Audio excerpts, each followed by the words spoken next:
Mesdames et messieurs, bienvenue dans votre podcast Changeons de mentalité, faisons différemment, le podcast qui montre l'impact de l'expérience client dans divers domaines d'activité et vice-versa.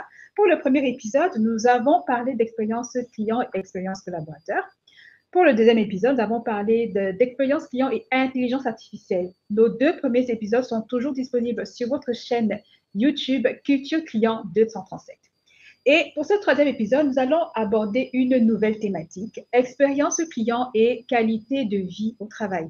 Qualité de vie et conditions de travail qui est un sujet de préoccupation majeur dans le monde professionnel aujourd'hui. Qu'est-ce que la qualité de vie et conditions de travail? Quels en sont les enjeux aujourd'hui pour les entreprises, pour les travailleurs? Quel est l'impact d'une bonne et d'une mauvaise qualité de vie au travail sur l'expérience client? Quelles sont les actions qu'une entreprise peut mettre en place pour assurer la meilleure expérience à ses clients? Sont les questions que nous allons aborder dans cet épisode. Et pour nous en parler, elle est diplômée d'un master en ressources humaines et leadership. Sa passion, c'est de valoriser l'humain en milieu professionnel. Son cheval de bataille, c'est promouvoir un environnement feel good au travail. Elle est CEO du premier cabinet spécialisé en qualité de vie et conditions de vie au travail et bien-être en Afrique subsaharienne depuis 2018, dénommé Régine Pro Consulting. Nous avons le plaisir de recevoir, mesdames et messieurs, Régine Love Moukete. Régine, bienvenue et merci d'avoir accepté notre invitation. Bonjour Karine, merci. C'est un plaisir de participer à l'édification de ce podcast. Merci beaucoup, Régine. Alors, on va directement entrer dans le vif avec la première question. Qu'est-ce que la qualité de vie et conditions de travail, qu'on abrège généralement QVCT? Et quels en sont les défis, les enjeux aujourd'hui? Parler de qualité de vie, QVCT, ça veut simplement dire qualité de vie et des conditions de travail. Il faut déjà revenir à sa généalogie. C'est un outil, je le dirais, un outil, une démarche qui est assez nouvelle dans nos environnements de travail, qui date de plus de 10 à 15 années aujourd'hui et qui permet aux entreprises vraiment d'améliorer la culture organisationnelle.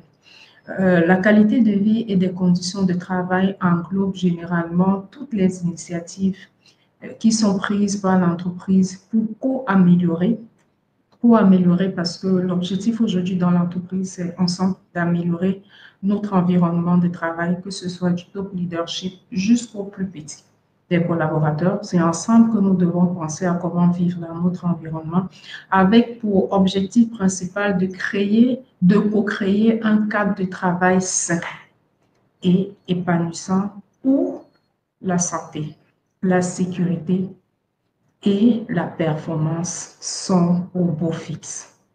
Donc, voici un peu parler de la qualité de vie au travail. L'enjeu de la qualité de vie au travail et pour certains, bien-être au travail, l'enjeu, c'est simplement de co-créer un environnement où les gens veulent aller travailler et non doivent aller travailler.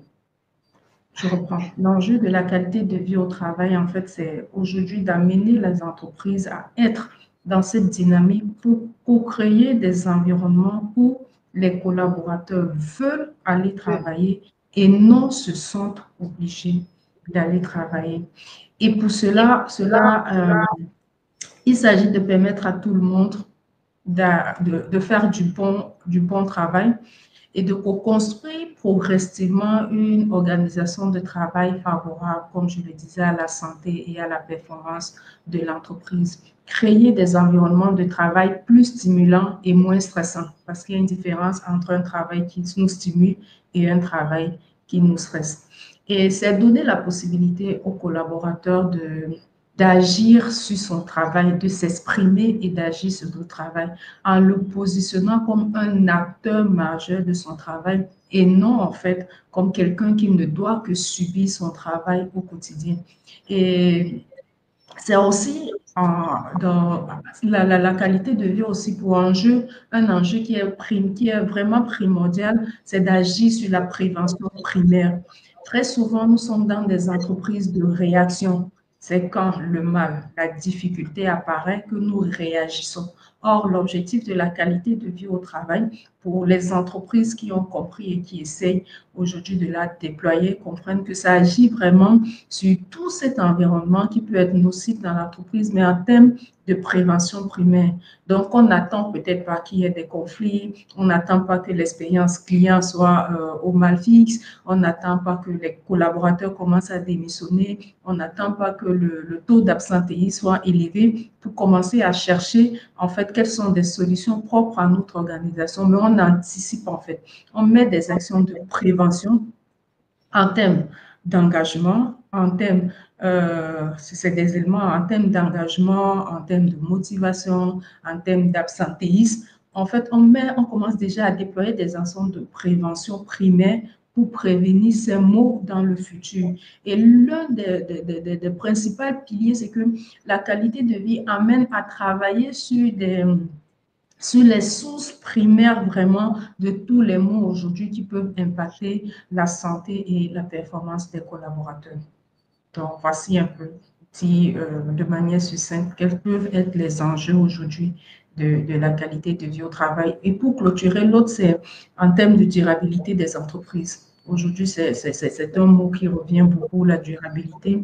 Aujourd'hui, penser à une entreprise durable revient à... On ne peut plus penser à une entreprise durable, ça améliorer la façon dont les collaborateurs vivent, interagissent et rendent en fait le système durable.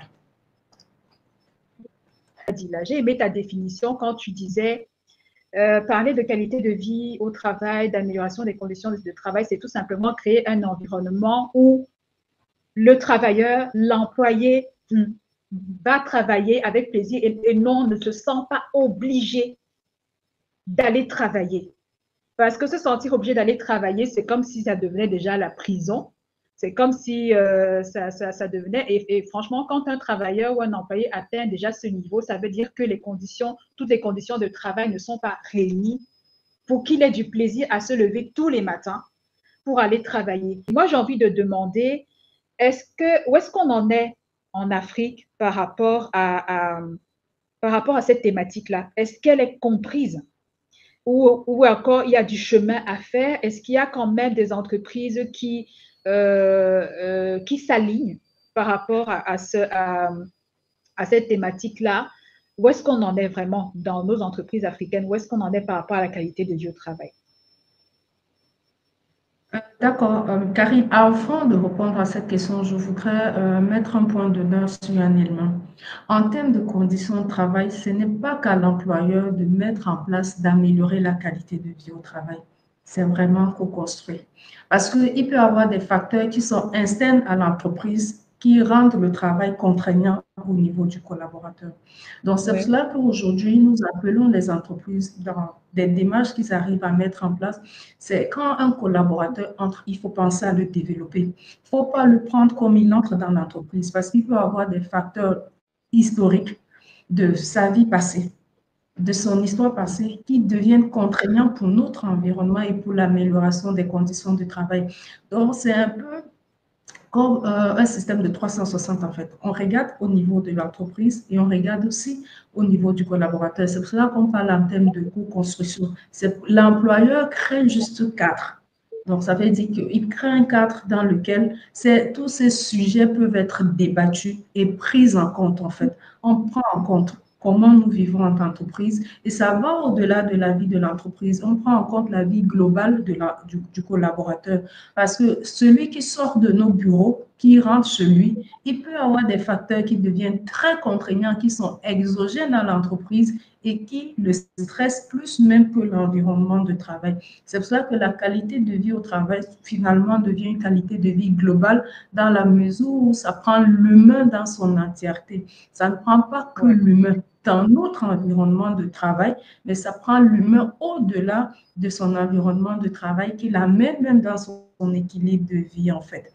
Donc, ça prend l'humain, comment nous vivons avec lui au travail et comment nous nous assurons qu'il vit après le travail pour que celui qui est ressorti le soir, comme vous le dites, avec beaucoup de plaisir, que le lendemain matin, quand il revient, ce plaisir soit encore peut-être plus boosté, d'accord? Ou bien s'il n'est pas boosté, quand il revient dans notre environnement, nous avons des solutions, des éléments qui sont mis en place pour l'aider à garder cette motivation, ce plaisir et cet engagement. Parce que dans nos entreprises, on pense que l'engagement, c'est comme un point, en fait.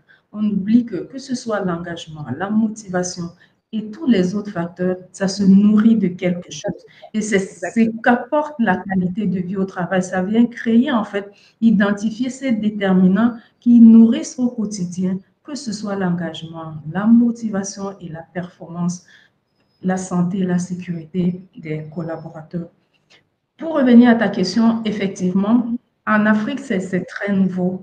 C'est très nouveau, mais je tiens à te rappeler qu'aujourd'hui, pour notre cabinet particulièrement, il y a depuis 2018, 6 ans, 7 ans déjà, nous avons une douzaine d'entreprises qui ont déjà mis en place des démarches qualité de vie au travail. Des démarches qualité de vie au travail et environ 60% qui ont atteint de très bons résultats. 60%, je m'arrête à ça, qui ont atteint de très bons résultats et qui ont de gros retours d'investissement aujourd'hui. Et nous essayons souvent de partager avec de nouvelles personnes qui veulent se lancer dans cette démarche. Oui. Nous créons des plateformes de partage d'expériences qu'ils essayent de voir avec les autres que la qualité de vie au travail, ce n'est pas quelque chose de superflu, ce n'est pas une nouveauté, ce n'est pas un slogan, ce n'est pas quelque chose de... Bon, bref, parce qu'il faut créer quelque chose de nouveau qui est arrivé et puis on l'intègre. Oui. Donc aujourd'hui, les entreprises que nous accompagnons à 60% ont de très bons résultats en termes de qualité de vie. Et celles qui n'arrivent pas encore à les avoir, c'est parce que le processus n'a pas été terminé. Elles ont commencé, mais elles n'ont pas terminé le processus et nous continuons à les interpeller, d'évoluer avec, de Oui. faire évoluer le processus. Ce qui est encore plus intéressant, c'est qu'il y a d'autres entreprises en dehors du cabinet Régine Pro.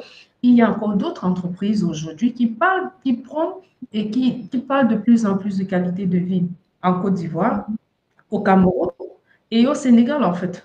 L'année dernière, nous avons organisé un forum sur la santé et la qualité de vie au travail où nous avons quand même pris soin de regrouper quelques acteurs de l'environnement, de la qualité de vie au travail en Afrique. Donc, ça veut dire qu'il y a de plus en plus en dehors du cabinet Régime Pro.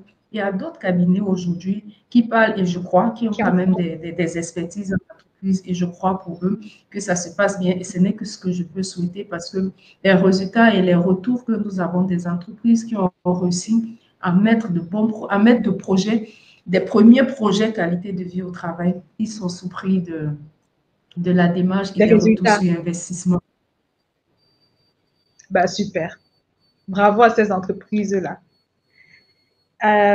Régine, quel est l'impact d'une bonne et d'une mauvaise qualité de vie au travail sur l'expérience client? Alors, tu préfères commencer par quoi? L'impact d'une bonne qualité de vie au travail ou l'impact d'une mauvaise qualité de vie au travail? On commence par quoi? Sur Je l'expérience client. commence par la mauvaise parce que la plupart de nos entreprises, le volet, l'expérience client externe, parce que le collaborateur, c'est un client, mais l'expérience client externe aujourd'hui est très mal vécue.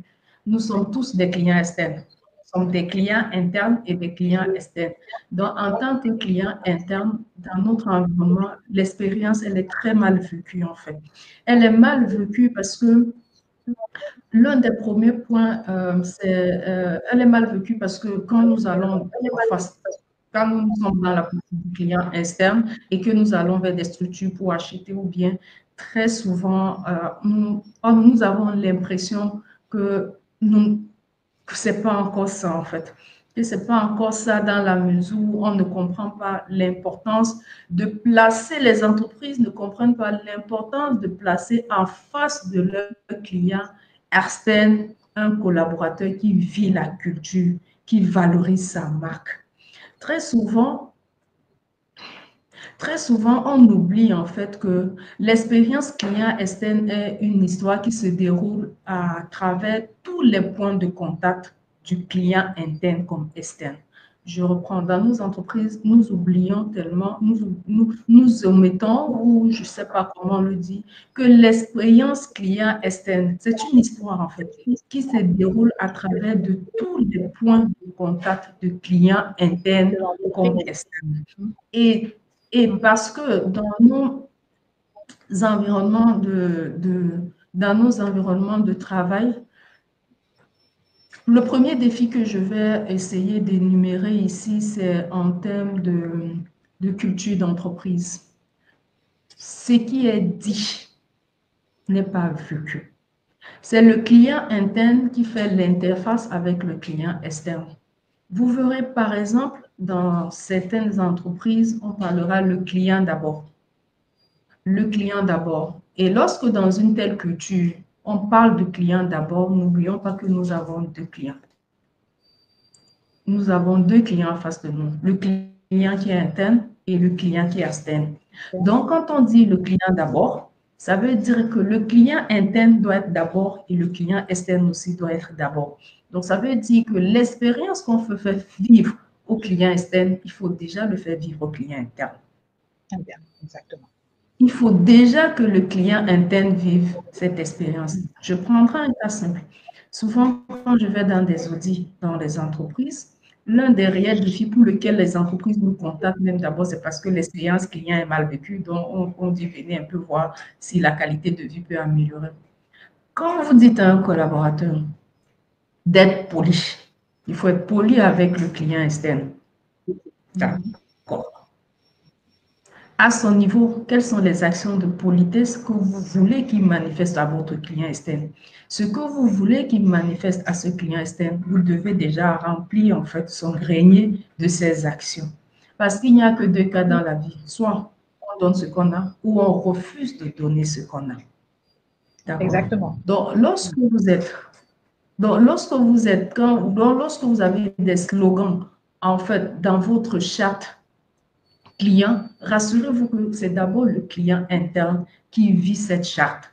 Parce que quand le client interne comprend pourquoi il doit être poli, parce que lui-même, il voit des actions, ce que génèrent les actions de politesse, en fait, dans son vécu quotidien, dans ses conditions de travail, dans sa façon d'évoluer dans son environnement social, dans ses relations interpersonnelles, il comprend pourquoi il faut le donner à l'autre ou bien le refuser à l'autre.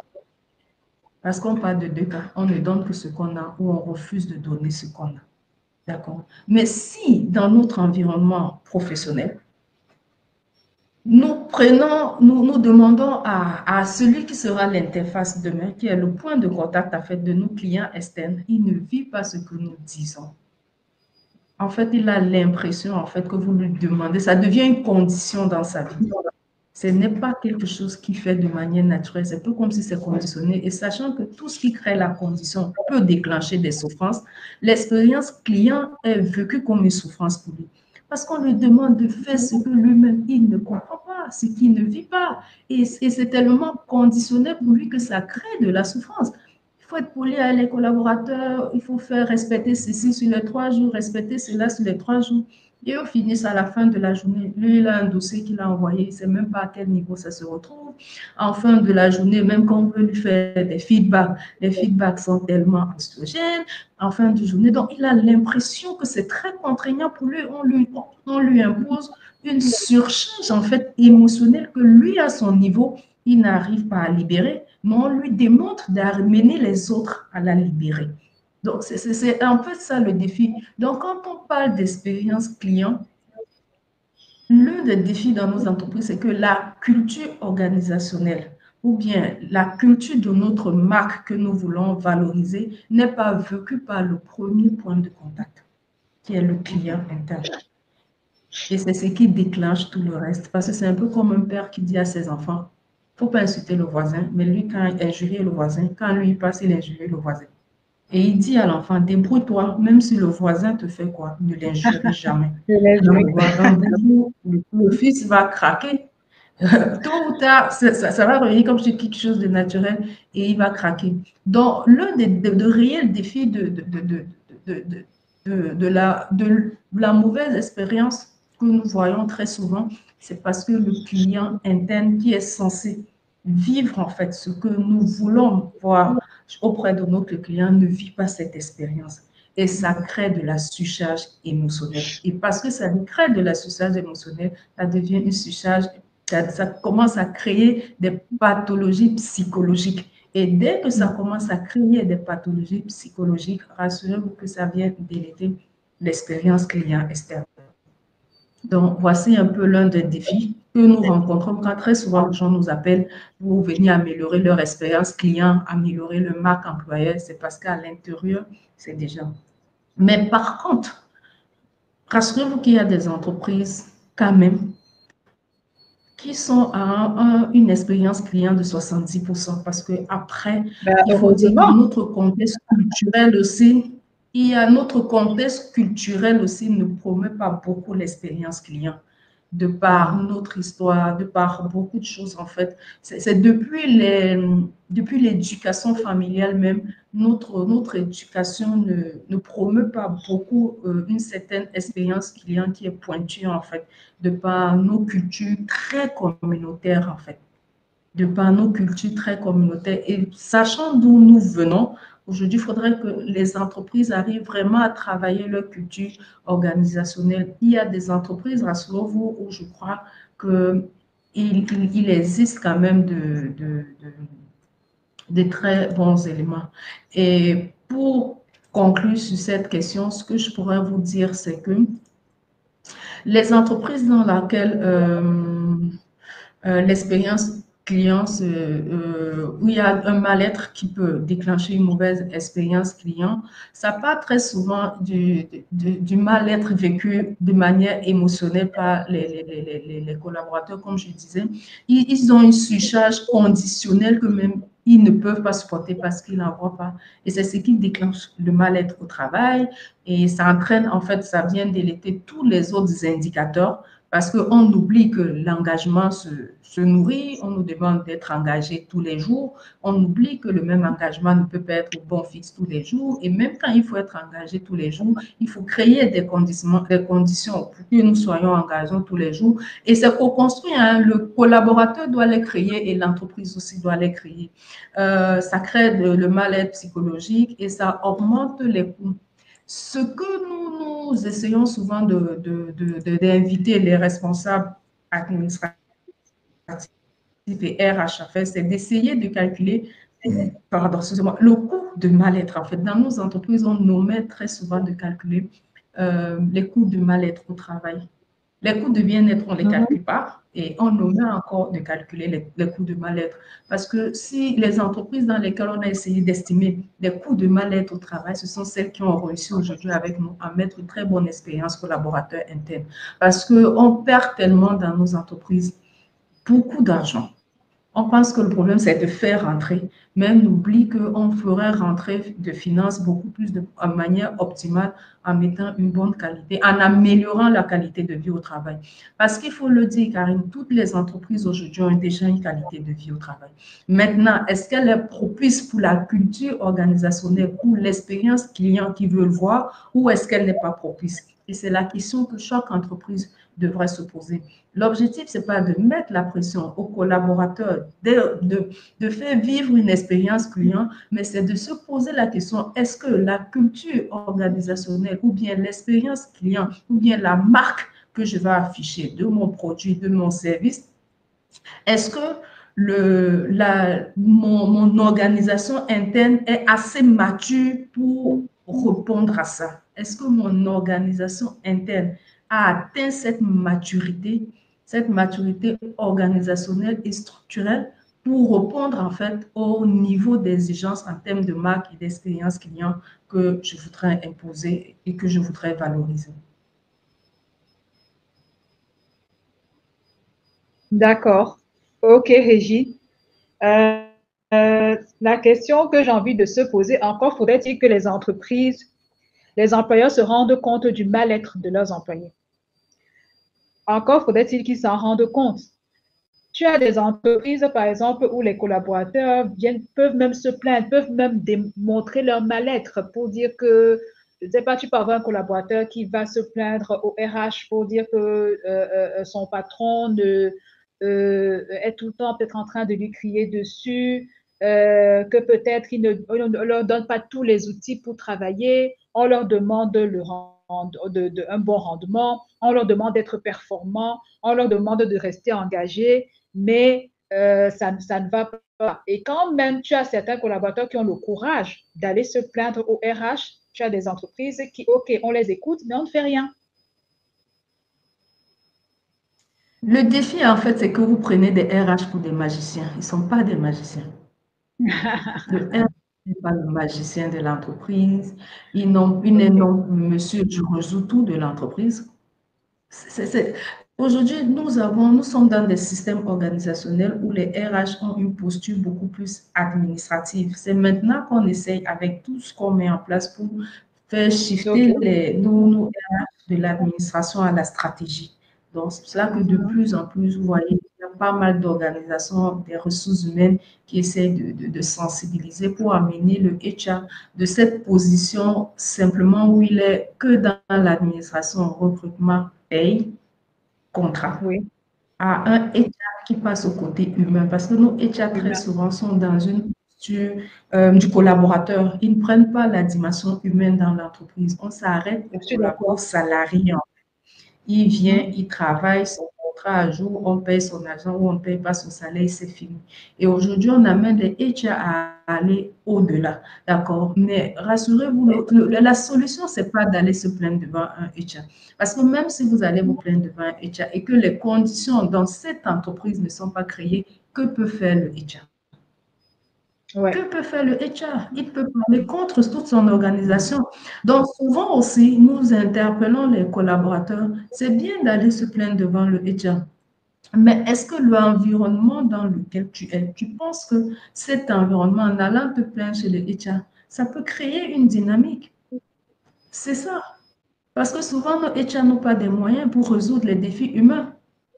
C'est vrai Les aussi. HR n'ont pas souvent pour résoudre. Moi, j'ai eu des entreprises où pour faire passer un psychologue, il a fallu faire je ne sais quoi. Parce que pour nous, passer le psychologue, pourtant aujourd'hui, il ne doit plus y avoir des entreprises sans psychologue. Les gens ont tellement besoin de parler, les gens ont des difficultés dans leur vie. C'est ce que je disais dans le départ. Quand vous Ah, faites ça, entrer un collaborateur, n'oubliez pas que vous faites entrer un collaborateur qui a toute une histoire derrière lui. Et que si certains défis, vous ne l'accompagnez pas à les résoudre, vous les ressentirez dans le temps, dans ses résultats. Vous les ressentirez dans le temps, dans ses objectifs. Donc, c'est cette dimension, en fait, humaine que nous essayons d'amener les entreprises à prendre en compte, en fait. ah bon. Donc, c'est ça. Un collaborateur, c'est une personne qui entre avec toute une histoire. C'est plus que le salarié qui entre, qui vient travailler. Vous lui donnez un contrat, vous lui donnez le salaire. Non, c'est fini. Parce que quand on voit aujourd'hui les leviers sur lesquels il faut s'appuyer pour améliorer la qualité de vie au travail, depuis 4 ans, nous avons fait certaines études dans les entreprises avec lesquelles nous mettons des interventions. Le levier qui revient le plus, c'est l'équilibre vie professionnelle, équilibre vie perso et vie personnelle. De plus en plus, les gens ont des défis à concilier leur vie. Déjà, ils ne Ouais. comprennent pas ce que c'est que concilier la vie, mais ils ont ce besoin qui est de plus en plus il se fait de plus en plus ressentir et à toutes les générations. Parce qu'il y a 5 ans, 6 ans, on avait l'impression que c'était juste pour les générations Z et tout qui entrent dans l'environnement de travail. Mais c'est fini. Même les générations un peu plus en avant ont ce Mhm. réel défi. Et ça revient particulièrement des études que nous menons avec les entreprises. L'un des volets qui revient après les pratiques managériales, c'est l'équilibre vie. Les gens aujourd'hui voudraient qu'on les considère en tant qu'humains, Humain. salariés, père, grand-mère, dans toute sa dimension Exactement. humaine. Il a un Donc, père, ouais. il est humain, il a un cousin. Et c'est un dialogue aujourd'hui que l'entreprise a du mal à accepter parce que nous avons plus des entreprises qui sont dans la dimension du salarié. Tu viens, tu fais ton travail, je te paye, point basta. Or, C'est tout. l'environnement social nous sommes à évoluer. Les gens voudraient qu'on comprenne qu'il peut se lever le matin à amener son enfant à l'école. Il a un père, il a une mère, il a un frère, il a une soeur. Exactement. Bien que la législation a quand même cadré tous ces éléments, d'accord? Mhm. Aujourd'hui, le cadre de la législation ne suffit plus. Il faut le dire, il ne suffit plus. Les gens ont besoin de plus. Et aussi, l'autre défi en termes d'équilibre vie qui revient, qui est un indicateur, un indice qui revient de plus en plus, c'est parce que les gens habitent la proximité entre les lieux de travail et les domiciles des gens sont très éloignés. Les gens sont très tôt, ils rentrent très tard. Et si dans l'environnement du travail, il a l'impression qu'il ne vit pas, en fait, on ne le prend pas dans toute sa dimension humaine, on ne le prend que comme un salarié, mais on lui demande, en fait, de fournir des efforts du salarié et de l'humain, d'accord? Vite fait, il commence à vivre une souffrance parce que son environnement, en fait, ne promet pas toute sa dimension humaine qui doit être prise en charge.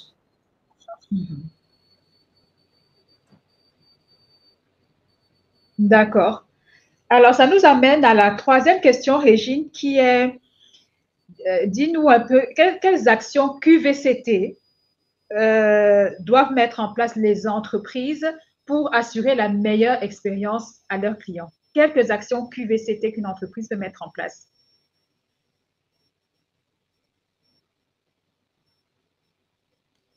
pour Nous assurer la avons meilleure souvent l'habitude expérience de à dire, ses si clients. Non, nous avons souvent l'habitude de dire, quand une marque ne vit pas de l'intérieur, elle ne peut pas vivre de l'extérieur. Tout simplement revenir au fait de l'expérience client pour dire, si l'expérience client n'est pas vécue de l'intérieur, elle ne peut réussir à l'extérieur. Les actions sur lesquelles, les actions, elles sont multiples. Mais ce que nous devons retenir, c'est que améliorer la qualité de vie pour avoir une meilleure expérience client, c'est travailler sur 4 leviers. 4 leviers. L'un des leviers, c'est les pratiques managériales. Quelles sont les relations? Comment les gens vivent les relations avec le top management? Le deuxième, c'est l'équilibre vie. Est-ce qu'on me prend dans ma dimension humaine? Troisième, c'est les habitudes de vie. C'est tout ce qui est en termes de création de bonnes pratiques, tout ce qui est en termes de création de bonnes pratiques de sensibilisation sur la santé, la sécurité et tout le reste. Et le dernier, c'est l'environnement de travail. Est-ce que mon environnement de travail me met en sécurité psychologique et tout le reste? Donc, travailler sur la qualité de vie pour améliorer l'expérience client, c'est déjà d'identifier aujourd'hui dans mon environnement de travail, sur ces 4 leviers, lequel levier je dois commencer à améliorer? Lequel levier qui revient comme seuil critique? Parce que nous avons les exemples des entreprises qui font une panoplie d'activités. On a fait un team building, on a fait ceci, on a fait cela. Un team building n'améliore pas la qualité de vie au travail. Ça n'améliore non plus l'expérience collaborateur. Amener les collaborateurs pour un after-work n'améliore pas nécessairement, d'accord? Du moment où tout n'est pas stipulé dans un projet qui est accompagné à chaque fois, qui est mesuré et évalué. Donc, et nous aujourd'hui, parce que nous sommes dans des environnements qui ne sont pas assez matures en termes de qualité de vie au travail, nous invitons beaucoup les entreprises à partir sur la loi de Pareto. 20% de vos actions que vous faites dans votre projet qualité de vie, c'est ce qui doit créer 80% de l'expérience que vivent les collaborateurs et doivent vivre l'expérience client. Donc, je reviens très simple. Ça veut dire aujourd'hui, par exemple, si vous prenez d'améliorer l'équilibre, l'indicateur, vous vous rendez compte. Et ça se mesure, hein, parce qu'avant de mettre en place des actions qualité de vie au travail, il faut mesurer son environnement pour identifier le levier qui est le plus critique. C'est par ce levier-là qu'il faut commencer. On commence par des activités pour les faire et après mettre un budget. Parce que la qualité de vie, c'est un projet qui doit suivre des étapes pour aboutir à des objectifs financiers comme humains. Contrairement à ce que les gens pensent que c'est simplement des objectifs humains, financiers comme humains. Donc, c'est quand vous prenez par exemple un levier, je prends l'exemple de l'équilibre vie au travail, si vous vous êtes rendu compte que la population que vous gérez, la population, les gens reviennent beaucoup avec des défis d'équilibre de vie.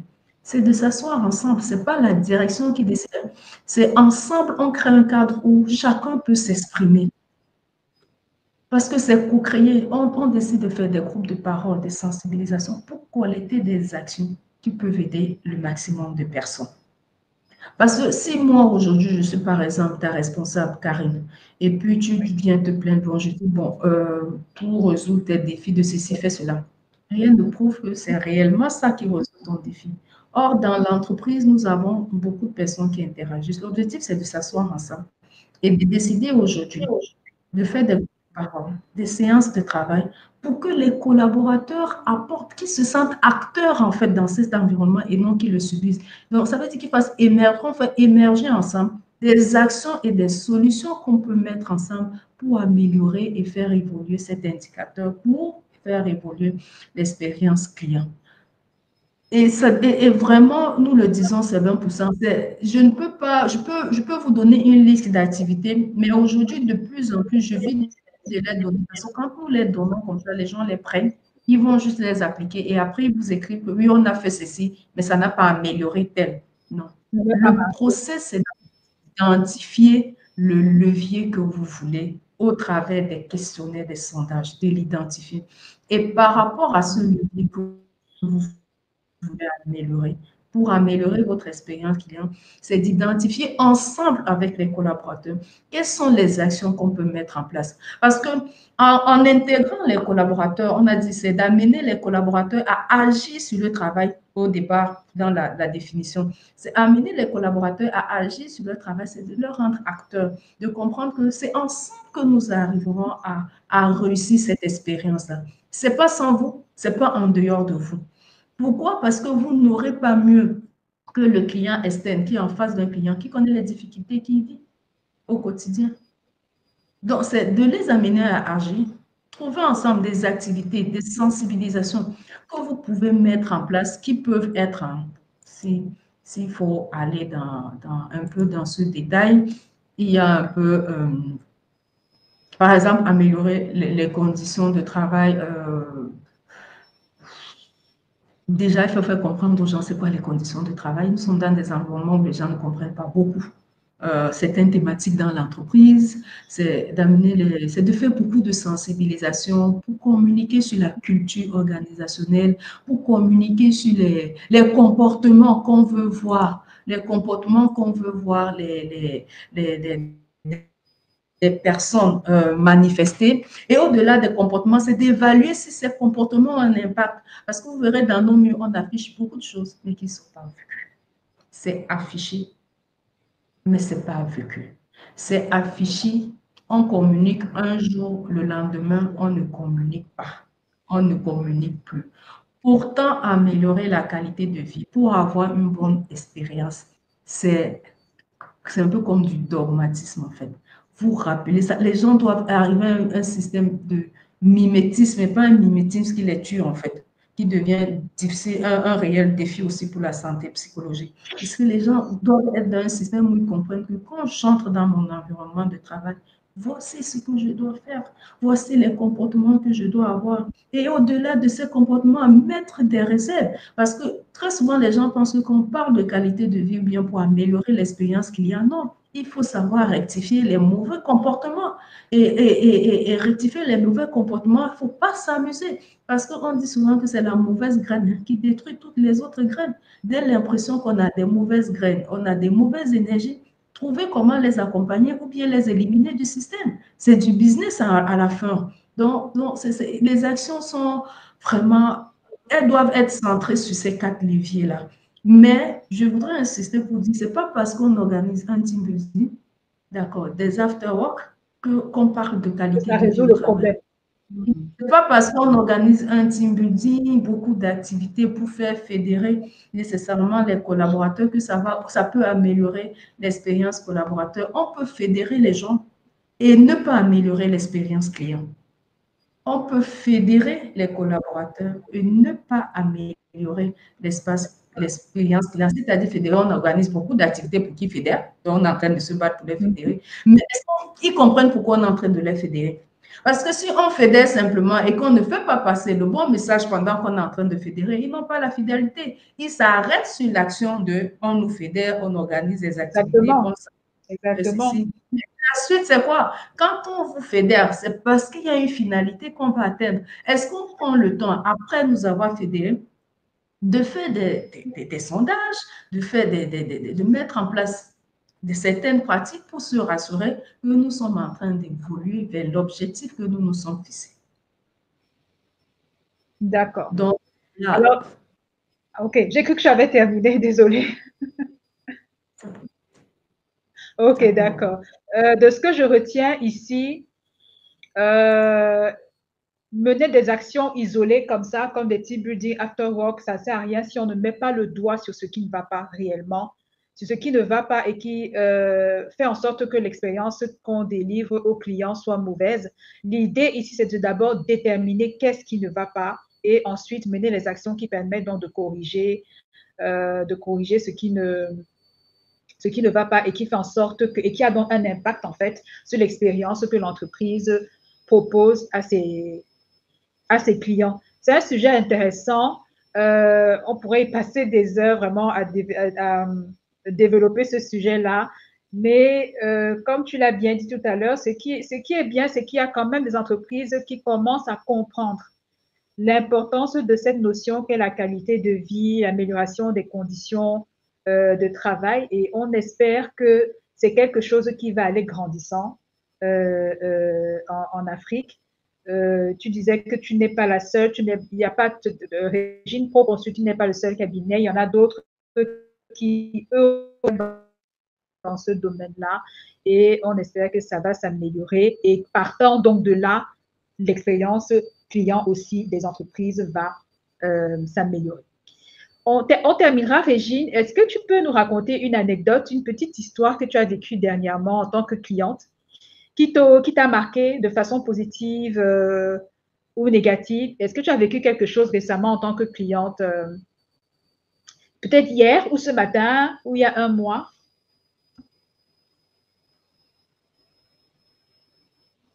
la semaine dernière, j'ai été étrangement surprise du service que j'ai eu dans une entreprise de la place. J'ai trouvé une dame qui était... Bref, j'avais un défi et puis elles sont sur le rôle. Et puis l'autre disait, bon, attendez votre tour, on a attendu le tour et après, et après, et après. Mais ce qui m'a marqué, c'est que cette dame, elle expliquait pourquoi on devait attendre notre tour. Parce que souvent, on nous dit, attendez. Non, tu ne sais pas pourquoi tu attends. Tu ne sais Tu pas attends, pendant on ne combien de temps tu t'explique. attends. On te dit souvent, attends, c'est là-bas, c'est à gauche, c'est à droite. Et puis tu attends. Et Ils tu oublient attends. qu'eux, ils sont en train de travailler et que toi, tu dois, que toi, ils Tu sont en as pris train de ton tour, en fait. travailler et que toi, tu dois retourner aussi à ton poste de travail. À ton Et puis tour. tu es là, tu attends. Exactement. Et franchement, ça m'a marqué parce que c'était dans un hôpital, en fait. Sachant un peu la mauvaise qualité de vie qui règne dans nos hôpitaux et qui impacte réellement le rendement de, de, de tous ces acteurs de la santé. Je vous assure, on a pris le temps de m'expliquer pourquoi je devais attendre. Nous étions trois, hein. Pourquoi nous devons attendre? À quel niveau le dossier était? Et vraiment, c'était dans les détails, quoi. Et puis, tu comprenais toi-même pourquoi tu es en train d'attendre. Tu t'es patient, toi, en Oui. fait. Tu dis non, attendez, parce que le dossier est comme votre dossier, et voilà, mais donnez 5-10 minutes maximum, voilà. Bref, ils sont entrés dans les détails de l'attente. Et moi, ça m'a marqué, parce que très souvent, quand on va dans nos structures sanitaires, l'attente est C'est pas ça. interminable.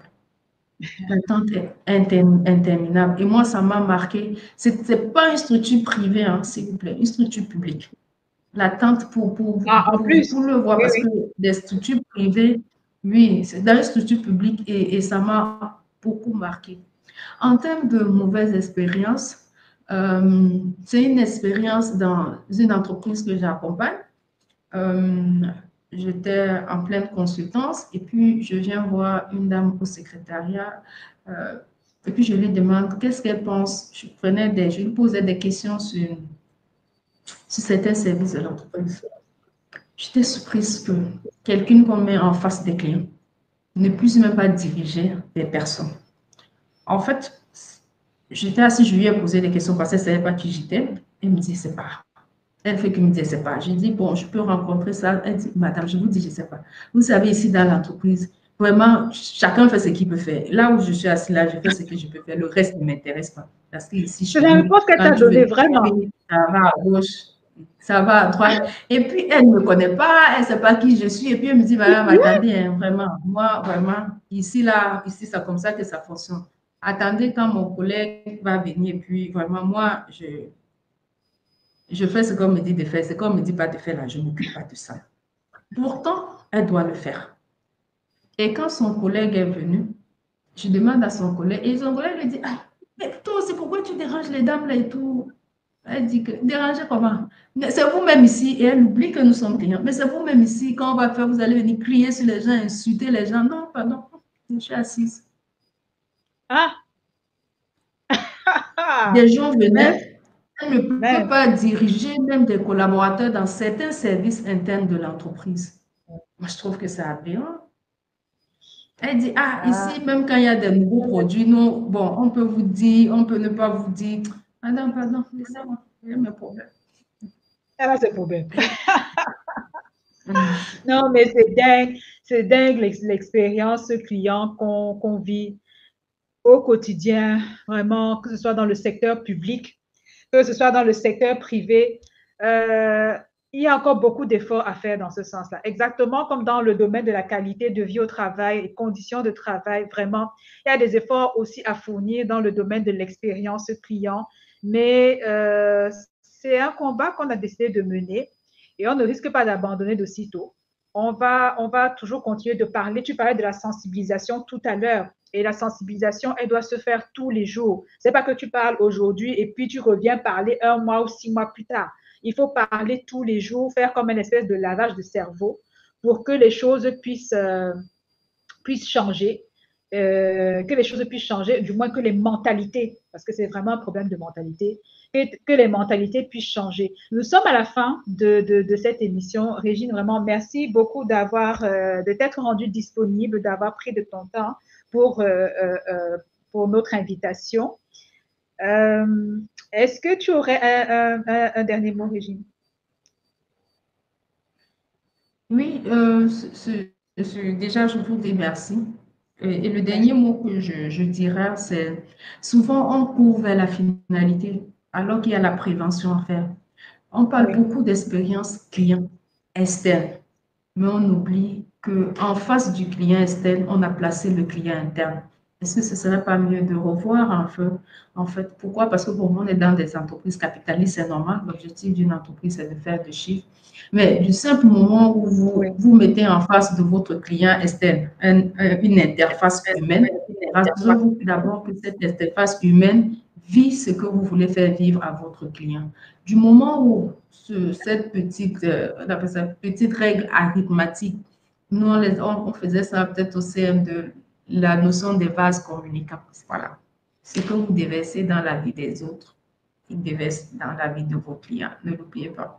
Donc, en tant que chef d'entreprise, responsable expérience client, responsable marketing et tout, tout ce que, n'oubliez pas que les différentes interactions que vous déversez au quotidien, que ce soit émotionnel, physique, psychologique, que vous déversez dans votre environnement interne, c'est ce qui se déverse à l'extérieur. C'est dit, hein, quand une marque ne vit pas de l'intérieur, elle ne peut pas prospérer de l'extérieur. C'est vérifié. Donc, je vous remercierai. Combat, je vous Merci. dirais continuer l'évangélisation. Parce que le combat risque d'être très compliqué pour vous. Mais Ah, ça. l'évangélisation continue. D'accord. Merci, Régine. Alors, le dernier mot, ce serait Bravo. donc, on terminerait donc sur quoi, Régine? Changeons les mentalités. Et faisons différemment. Merci à tous pour Changeons les votre présence. mentalités, faisant différemment. Faisons différemment, Régine, tout à fait. Merci à tous d'avoir suivi cet épisode. Retrouvez-nous et restez connectés sur votre chaîne YouTube Culture Client 237. D'ici là, prenez soin de vous et à très, très vite. Merci. Je vous en prie. Merci beaucoup et beaucoup de courage. Félicitations.